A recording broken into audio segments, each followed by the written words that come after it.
I see a lot of young people here. The cell phone that you people have in your hand is enormous power.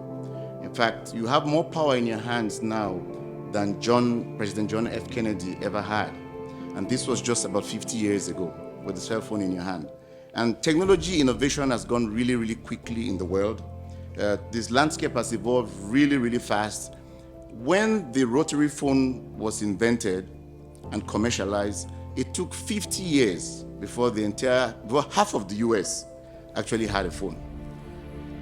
Fast forward that, when the cell phone was created, it took just 16 years for half of the US to get a cell phone. Fast forward. The cell phone, I don't mean your smartphone, I meant what you would call choronko. That was being dominated by two companies. It was actually Motorola and Nokia. And it took 16 years.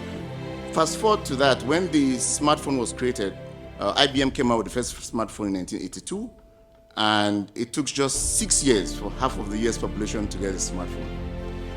Fast forward to that, when Instagram was created, it took Instagram 2.5 years to get 1 million users. It took Netflix 3.5 years to get 1 million users. 2 years ago, November 2022, was when ChatGPT was created.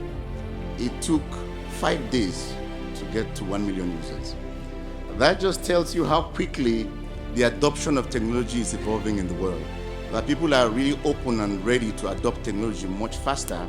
And this puts the pressure on companies, that companies have to be very innovative and they have to be fast to catch up with technology. Now, Instagram today has 2.4 billion users.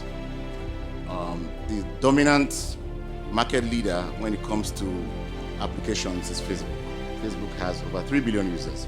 If Facebook was a country, it would be called Facebookistan.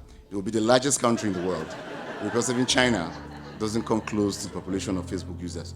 After that is WhatsApp. WhatsApp has 2.8 billion users. So that shows that, and China, I don't think China is even up to 2.8 billion people. That shows how quickly technology adoption is going around the world and how people are ready to accept new things that people innovate.